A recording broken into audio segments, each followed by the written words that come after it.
आज Doubtnut app download करें। Doubtnut पर अपने सभी गणित, रसायन विज्ञान, भौतिक विज्ञान और जीव विज्ञान के डाउट्स का करो सफाया। बस प्रश्न की फोटो खींचो, एक ही प्रश्न को क्रॉप करो और तुरंत वीडियो सोल्यूशन पाओ। अभी डाउनलोड करें। प्रश्न दिया थर्मो या सीबेक प्रभाव को लिखे तथा समझाइए। तो आइए हम लोग इस प्रश्न का यहाँ पे उत्तर देते हैं।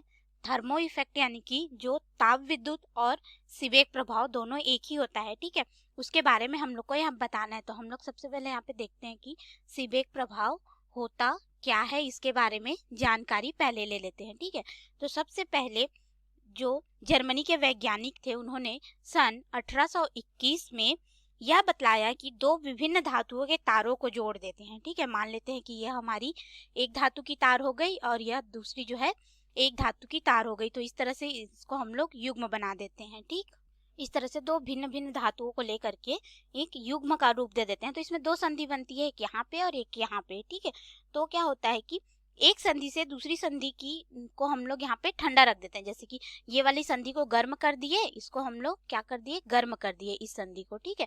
और इसकी तुलना में ये वाले संधि को हम लोगों ने ठंडा रख दिया। तो यहाँ पे क्या होगा कि इन दोनों संधियों के मध्य में तापांतर हो गया, एक गर्म हो गया एक ठंडा हो गया, ठीक है। तो इनके तापांतर के कारण क्या होता है कि इस परिपथ में विद्युत धारा I जो है प्रवाहित होने लग जाती है। इस धारा को हम लोग क्या बोलते हैं, ताप विद्युत धारा के नाम से जानते हैं। ताप विद्युत धारा के नाम से जाना जाता है क्योंकि ये ताप की वजह से आया, ठीक है। और इसके वजह से जो उत्पन्न विद्युत वाहक बल होगा उसको ताप विद्युत वाहक बल के नाम से जानते हैं। और इस युग्म को ताप विद्युत युग्म बोलते हैं, थर्मो इलेक्ट्रिक कपल। और ये जो प्रभाव हुआ इसको, यानी कि हम लोग को पता चला ना कि एक संधि को गर्म रखे और एक संधि को ठंडा रखे, तो यहाँ पे क्या हुई, धारा प्रवाहित होने लग गई, ताप विद्युत धारा। तो इसी प्रभाव को क्या बोला जाता है, सीबेक प्रभाव के नाम से जाना जाता है। अब हमें पता कैसे चलेगा कि धारा किस तरफ से किस तरफ गई।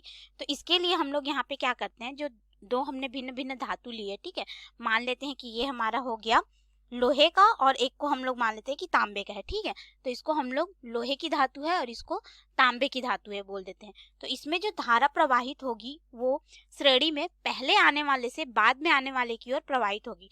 तो सीबेक नामक वैज्ञानिक ने यहाँ पे एक श्रेणी भी बताई, जिसके अनुसार यहाँ पे अगर हम लोग देखें तो सबसे पहले यहाँ पे एंटीमनी आता है, उसके बाद फिर यहाँ पे आयरन लोहा आता है, फिर कैडमियम और फिर जिंक Zn आता है। उसके पश्चात यहाँ पे फिर सिल्वर आता है Ag, फिर गोल्ड Au और उसके बाद फिर यहाँ पे आता है क्रोमियम, फिर यहाँ पे आता है टीन, उसके बाद यहाँ पे आएगा Pb, फिर यहाँ पे पारा Hg और फिर मैग्नीन Mn, फिर यहाँ पे हमारे पास आ जाता है कॉपर यानी कि तांबा, फिर हमारे पास होता है प्लेटिनम, फिर कोबाल्ट और उसके बाद फिर यहाँ पे आता है निकेल और बिस्मिथ। तो उन्होंने बताया कि जो धातु पहले आएगी उससे होकर के धारा बाद में आने वाली धातु की हो जाएगी। जैसे कि यहाँ पे अगर हम लोग देखें तो हमने यहाँ पे क्या किया है, आयरन यानी कि लोहे का और यहाँ पे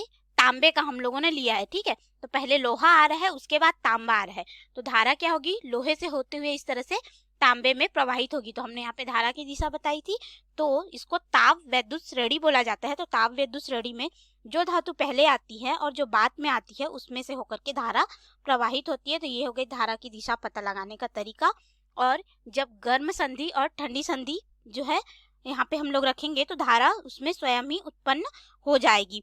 और एंटीमनी बिस्मथ का अगर हम लोग ताप विद्युत युग्म बनाएंगे तो ठंडी संधि पर ताप विद्युत धारा एंटीमनी से क्या होगा, बिस्मथ की ओर प्रवाहित होगा, क्योंकि यहाँ पे एंटीमनी पहले है फिर बिस्मथ है इसलिए। तो ये रहा हमारा सीबेक प्रभाव। हमने देखा सीबेक प्रभाव क्या होता है और उसको समझा भी। धन्यवाद। कक्षा 6 से 12वीं से लेकर नीट, IIT, JEE वो एडवांस के लेवल तक 1 करोड़ से ज्यादा छात्रों का भरोसा। आज ही डाउनलोड करें डाउटनेट ऐप या व्हाट्सएप करें अपने सारे डाउट्स 8400 400 400 पर।